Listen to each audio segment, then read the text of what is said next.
पूर्व विधायक राजेंद्र भारती ने कहा कि गृह मंत्री की चटनी तो हम लोग बांटेंगे। स्थानीय सीता सागर के समीप गहोई वाटिका में जिला कांग्रेस कमेटी ने जिला कार्यकर्ता सम्मेलन का आयोजन किया। सम्मेलन का आयोजन 3 सत्रों में किया गया। पहले सत्र में राजनीतिक वर्तमान परिदृश्य के माहौल में मीडिया की भूमिका पर वक्ताओं ने विस्तार से प्रकाश डाला। NSUI के पूर्व अध्यक्ष अभिषेक तिवारी ने सत्र का सफल संचालन किया।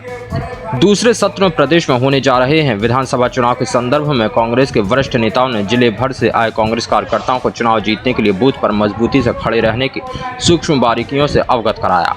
कार्यकर्ता सम्मेलन के मुख्य अतिथि अखिल भारतीय कांग्रेस के राष्ट्रीय सचिव शिव भाटिया ने कार्यकर्ताओं से आह्वान किया कि 2023 के विधानसभा चुनाव में जनता के सहयोग से प्रदेश में कांग्रेस की सरकार बनने जा रही है। सिंधिया पर करारा हमला करते हुए शिव भाटिया ने कहा कि कांग्रेस की सरकार तो वर्ष 2018 में ही बन गई थी, परंतु सिंधिया की गद्दारी से कांग्रेस की सरकार गिर गई। संभाग से जनता ने जयचंदों को करारा जवाब दिया। मुरैना में ग्वालियर में कांग्रेस का मेयर बना है। उन्होंने कहा कि प्रदेश में कांग्रेस की सरकार बनने पर प्रत्येक कार्यकर्ताओं के अपमान का बदला लिया जाएगा। कांग्रेस के तेजतर्रार युवा नेता दामोदर यादव ने अपने चिर परिचित शैली में अपने राजनीतिक प्रतिद्वंदी को निशाने पर लेते हुए कहा कि भाटिया साहब कांग्रेस का कार्यकर्ता जमीन की लड़ाई लड़कर मुकदमे लगवा रहा है, वह भी झूठे, और कांग्रेस में बैठे बड़े लोग गृह मंत्री के साथ चाय पीकर सौजन्य भेंट कर रहे हैं, उन पर कोई कार्यवाही नहीं होती। यादव ने कहा कि गृह मंत्री लाल बत्ती में बैठकर कांग्रेस कार्यकर्ताओं को डराने धमकाने का कार्य कर रहा है, जिसे सबक सिखाने का समय आ गया है। क्योंकि ये जो सरकार है जिसमें ये जो गृह मंत्री बैठा है नरोत्तम मिश्रा, ये गृह मंत्री और ये सरकार ही नकली है। अगर हमारी सरकार नोटों के दम पे गिराई ही गई, अरबों रुपए खर्च करके लठेन साहब लोगों ने सरकार बनाई है सरपंच साहब, तो वो तो भ्रष्टाचार करने का काम करेंगे। लेकिन अगर हम सब कांग्रेसी इकट्ठे हो गए तो यकीन मानो ये जो अपनी बत्ती लगा के रोज रोज सायरन बजा के आपको हमको डराने का काम करता है, ये जो घूमता रहता है यहाँ का गृह मंत्री, अगर इसको ठीक करना है तो आदरणीय शिव भाटिया साहब एक निवेदन फिर और अंतिम आपसे, थोड़ा कड़वा बोलता हूँ, आपको भी लगेगा क्या क्या बोल रहा है, लेकिन बाद में बोलोगे कि लड़का ठीक बात कर रहा था जब आपको पूरी सच्चाई पता चलेगी।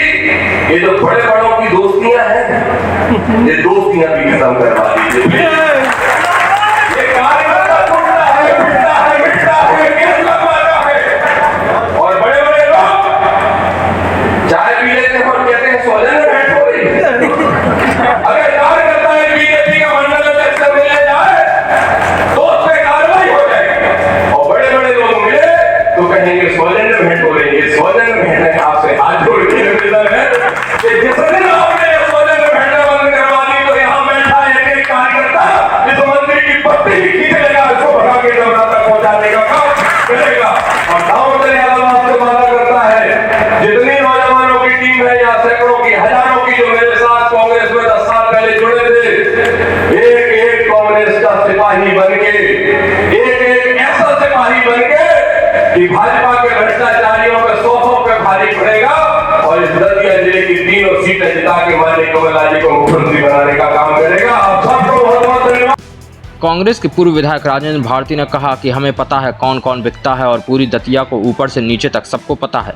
होम मिनिस्टर नरोत्तम मिश्रा को निशाने पर लेते हुए कहा कि उसकी तो हम लोग चटनी बांटेंगे, क्योंकि गृह मंत्री के ऊपर फर्जी शपथ पत्र देने के मामले से लेकर पेड न्यूज केस तक मामले पंजीबद्ध हैं। अगर कांग्रेस के बड़े नेता ने मंत्री का साथ नहीं दिया होता तो 12.5 महीने की कांग्रेस सरकार में ही वह जेल में पहुंच चुका होता, क्योंकि चुनाव आयोग ने इसे पहले ही अयोग्य घोषित किया है।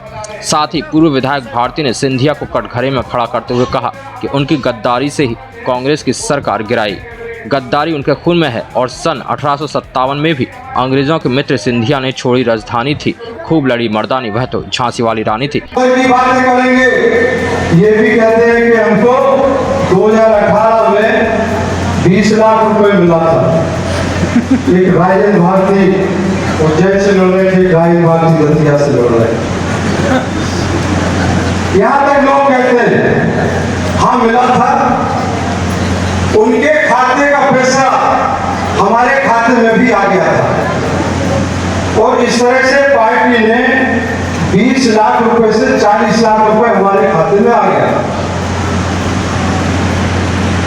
तत्कालीन जिलाध्यक्ष जी लगे थे और बहुत से लोग लगे थे कि पैसा वापस करो, करना चाहिए था निश्चित रूप से, लेकिन वो हमको कानूनी रूप से फंसाने की बात कर रहे थे, क्योंकि चुनाव आयोग में जो लिमिट है खर्च की वो 28 लाख थी और हमारे बैंक में 40 लाख रुपए आ गया। यदि हम 40 लाख का हिसाब देते तो हम डिस्क्वालीफाइड हो जाते और लोग ये चाह रहे थे 28 लाख से ज्यादा ये हिसाब देने हम भेजते तो हमारे तो खर्च में जोता ना हो, हमारे खर्च में जोता कि आपने पैसा दिया, आपने खाते से निकाला, आपने खर्च किया, तो वो 40 लाख रुपए ये भी गृह मंत्री के चार्ज से कह रहे थे लोग, क्योंकि गृह मंत्री खुद फंसा हुआ है। एक तो भारत एफिडेविट में फर्जी शपथ पत्र दिया, दूसरा फेक न्यूज केस में, और फेक न्यूज केस मैं आपको एक बात और कहना चाहता हूं कि जिस तरह से मोदी सत्ता पद का दुरुपयोग करती है, कानून का संविधान का दुरुपयोग करती है अपनों को बचाने के लिए और विरोधियों को मारने के लिए। इसका उदाहरण मैं आपको देता हूं।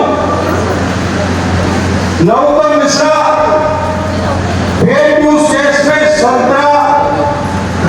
इस कार्यकर्ता सम्मेलन में गिरिराज शरण शुक्ला, ठाकुर दास, केशव सिंह, चंदन सिंह बाबूजी, प्रीतम मित्रा, गफ्फार खान आदि वरिष्ठ कांग्रेसियों को स्मृति चिन्ह देकर सम्मानित किया गया। इस दौरान कांग्रेस जिला अध्यक्ष राम किंकर गुर्जर ने अपनी नवीन कार्यकारिणी को घोषित किया। दतिया से प्रशांत श्रीवास्तव की report, Bundelkhand today news, Jhansi.